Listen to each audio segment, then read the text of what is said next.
Assalamualaikum warahmatullahi wabarakatuh. Shalom, Om Swastiastu, Namo Buddhaya, salam kebajikan dan salam sejahtera bagi kita semua.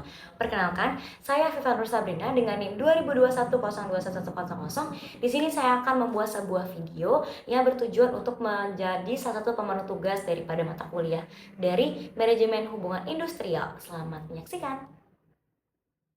Sumber daya manusia atau SDM sangat penting dalam perusahaan karena mereka adalah kunci untuk mengelola, mengembangkan, dan memaksimalkan potensi individu dan tim, sehingga nantinya akan mampu mendorong produktivitas dan keberhasilan perusahaan secara keseluruhan.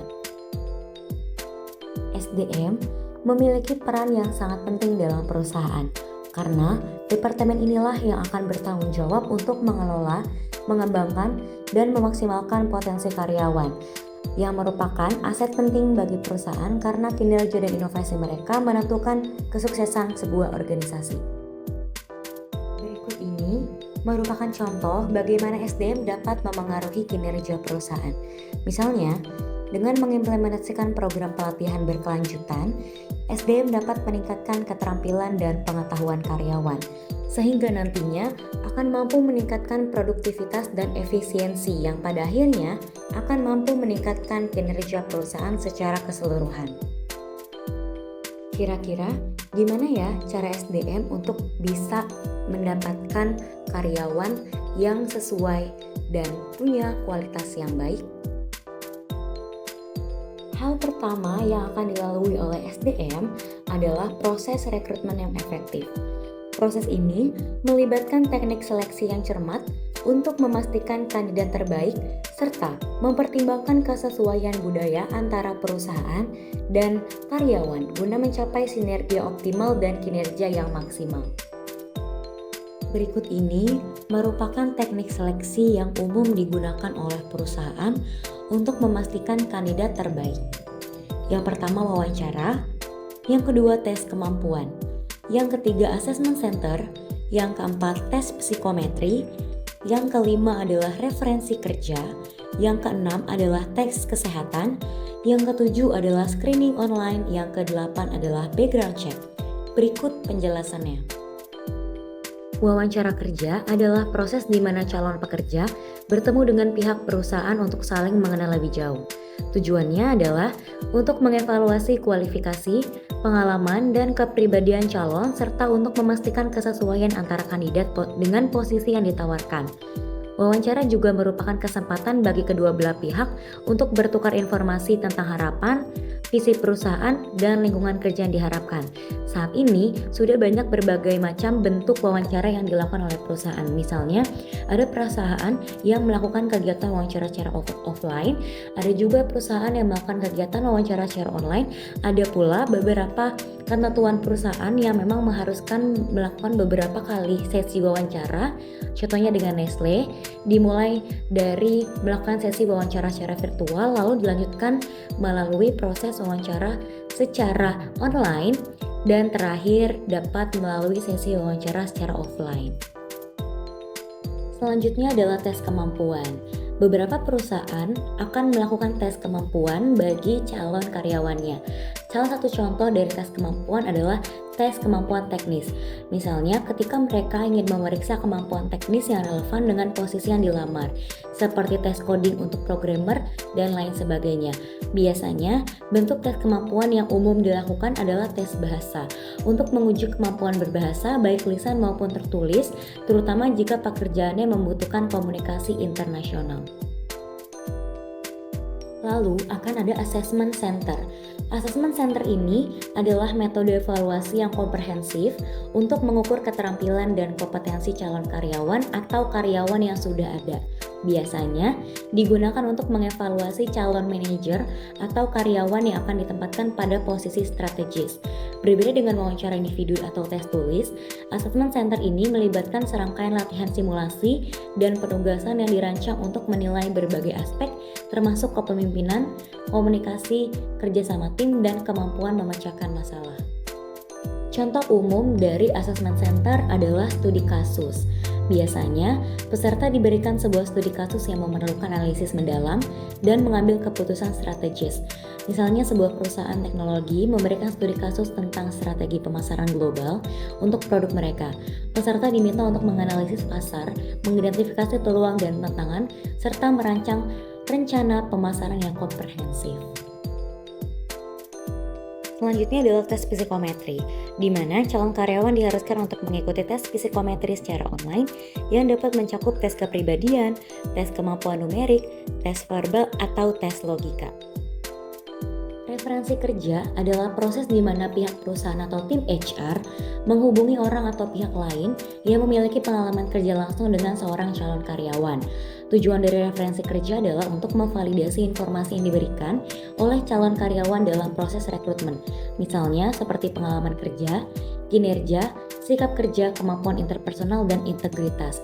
Referensi kerja biasanya dilakukan setelah calon karyawan melewati tahap wawancara dan dianggap memiliki potensi untuk posisi yang ditawarkan. Pihak yang dihubungi bisa berupa mantan atasan langsung, rekan kerja, atau bahkan klien yang bekerja dengan calon tersebut. Informasi yang diberikan dalam referensi kerja dapat memberikan wawasan yang berharga bagi perusahaan untuk membuat keputusan akhir terkait penerimaan calon karyawan. Tes kesehatan adalah proses evaluasi medis yang dilakukan untuk menilai kondisi kesehatan fisik dan mental seseorang. Biasanya, dalam konteks penerimaan kerja, tujuannya adalah untuk memastikan bahwa individu tersebut memenuhi standar kesehatan tertentu yang diperlukan untuk melakukan pekerjaan tertentu, dan proses dari tes kesehatan ini dapat mencakup berbagai jenis proses pemeriksaan tergantung pada persyaratan dan kebijakan perusahaan atau lembaga yang melakukan tes. Umumnya, beberapa komponen tes kesehatan adalah pemeriksaan fisik umum seperti evaluasi kondisi umum tubuh seperti berat badan, tinggi badan, tekanan darah, dan detak jantung. Kemudian terdapat juga pemeriksaan kesehatan mental seperti tes psikologi atau wawancara untuk menilai kesiapan mental dan emosional individu. Kemudian ada pemeriksaan laboratorium, yaitu pengambilan sampel darah atau urin untuk melakukan tes laboratorium guna menilai kondisi seperti kadar gula darah, fungsi organ, atau penyalahgunaan zat-zat tertentu. Yang terakhir adalah pemeriksaan secara spesifik. Terkadang pemeriksaan tambahan dilakukan berdasarkan jenis pekerjaan atau risiko tertentu yang mungkin berkaitan dengan pekerjaan tersebut, seperti tes penglihatan, tes pendengaran, atau tes postur tubuh. Screening online adalah proses penilaian awal yang dilakukan secara elektronik atau melalui platform online untuk mengevaluasi calon karyawan atau pelamar untuk suatu posisi. Metode ini biasa digunakan sebagai tahap awal dalam proses seleksi untuk menyaring jumlah pelamar yang besar menjadi kelompok yang lebih kecil, atau menyaring sejumlah karyawan dengan kelompok yang lebih kecil yang kemudian di-label sebagai karyawan yang cukup layak untuk melanjutkan ke tahap selanjutnya seperti wawancara langsung atau assessment center. Beberapa contoh untuk screening online adalah calon karyawan diminta untuk mengisi formulir aplikasi atau mengirimkan resume dan lamaran melalui platform online yang disediakan oleh perusahaan. Yang terakhir adalah background check atau pemeriksaan latar belakang. Hal ini merupakan proses verifikasi yang dilakukan oleh perusahaan atau lembaga untuk memastikan keaslian informasi yang disediakan oleh calon karyawan atau individu. Tujuan utama dari background check adalah untuk mengkonfirmasi informasi yang tercantum dalam CV atau aplikasi, serta untuk menilai rekam jejak calon tersebut dalam hal riwayat pendidikan, pengalaman kerja, dan catatan kriminal jika diperlukan. Proses background check biasanya mencakup riwayat pendidikan, yaitu verifikasi gelar akademis, prestasi akademis, dan institusi pendidikan yang telah dilalui oleh calon karyawan. Selanjutnya adalah riwayat kerja. Konfirmasi pengalaman kerja yang tercantum dalam CV termasuk posisi, tanggung jawab, dan lamanya bekerja di perusahaan sebelumnya. Kemudian yang ketiga adalah referensi. Kontak dengan referensi yang disediakan oleh calon karyawan untuk mendapatkan ulasan tentang kinerja, karakter, dan juga integritas mereka. Yang keempat adalah catatan kriminal. Pemeriksaan terhadap catatan kriminal calon karyawan di tempat-tempat sebelumnya untuk memastikan bahwa tidak ada pelanggaran hukum yang relevan atau catatan buruk lainnya. Umumnya, catatan kriminal ini dapat berbentuk seperti SKCK. Setelah mendengar penjelasan sebelumnya tentang proses seleksi, berikut ini adalah contoh perusahaan yang berhasil dalam proses rekrutmen dan juga seleksi. Contoh perusahaannya adalah Nestle. Nestle berhasil meningkatkan efektivitas rekrutmen dan seleksi dengan menggunakan metode STAR atau Situation, Task, Action, dan Result. Melalui pelatihan khusus untuk wawancara dan pertanyaan wawancara berbasis kompetensi, Nestle dapat mengidentifikasi kandidat yang tidak hanya memenuhi kualifikasi teknis, tetapi juga sesuai dengan budaya perusahaan. Hasilnya, perusahaan mengalami peningkatan retensi karyawan baru dan kinerja tim yang lebih baik, menunjukkan keberhasilan metode ini dalam memastikan rekrutmen yang berkualitas dan juga efektif. Umumnya, perusahaan itu melakukan beberapa kegiatan pada saat proses pelatihan. Nah, ada beberapa jenis pelatihan nih yang umum biasa dilakukan sama perusahaan. Yang pertama, itu ada yang namanya on-job training. Lalu, kegiatan yang kedua biasa dilakukan oleh perusahaan adalah namanya workshop atau pelatihan umum gitu yang dilakukan secara offline. Yang terakhir ada e-learning. Jadi, menggabungkan adalah teknologi dengan proses-proses kegiatan yang dilakukan selama proses pelatihan karyawan. Nah, yang gak kalah penting juga disorotin sama HR adalah program kesejahteraan karyawan. Karena kesejahteraan karyawan juga salah satu hal yang penting banget untuk dapat mengukur produktivitas mereka. Ketika mereka udah mencapai kesejahteraan yang oke, biasanya mereka akan memberikan kontribusi yang positif dan jauh lebih banyak kepada perusahaan. Nah, program-program kesejahteraan itu ada apa aja sih? Yang pertama ada asuransi kesehatan, karena setiap karyawan tuh berhak untuk mendapatkan asuransi kesehatan. Yang kedua adalah achievement. Jadi, biasanya di beberapa perusahaan kalau misalnya si karyawan tersebut itu punya pencapaian-pencapaian atau kontribusi tertentu seperti misalnya karyawan teladan dan lain sebagainya, itu akan diberikan reward. Dan yang terakhir adalah cuti. Cuti itu biasa digunakan sama para Gen Z untuk mendukung work-life balance mereka. Karena yang kita ketahui bersama bahwasanya saat ini udah banyak banget loh karyawan yang concern sama work-life balance mereka. Itu akan mendorong produktivitas mereka untuk mendorong daripada kontribusi positif kepada perusahaan. Nah, contoh perusahaan di Indonesia yang udah nerapin si program kesejahteraan ini adalah Gojek. Nah, dilihat juga Gojek itu rutin untuk mengadakan survei-survei kepuasan karyawan. Nah, di hasil surveinya itu rata-rata karyawan cukup puas dengan program kesejahteraan yang diberikan sama Gojek. Misalnya, karyawannya bisa kok berkontribusi dengan proyek-proyek besar yang dilakukan oleh Gojek, berkolaborasi dengan perusahaan lain dan lain sebagainya.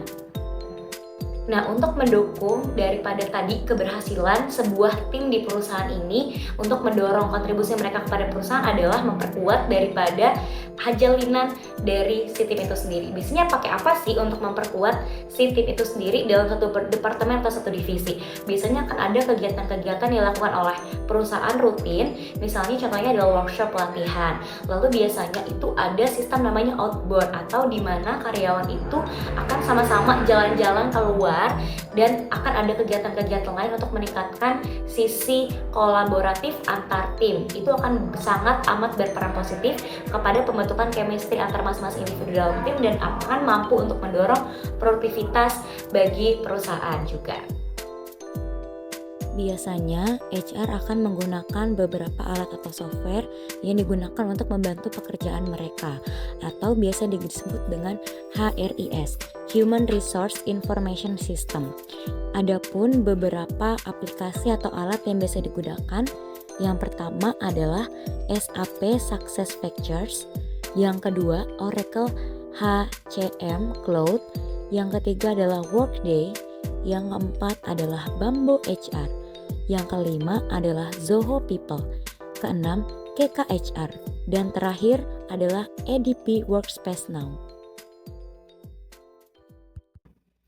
Itu tadi penjelasan tentang UAS dari mata kuliah manajemen hubungan industrial. Semoga bisa jadi salah satu pemelu tugas UAS yang cukup memuaskan. Oke, kalau gitu saya pamit undur diri. Wassalamualaikum warahmatullahi wabarakatuh. Sampai bertemu di tugas berikutnya.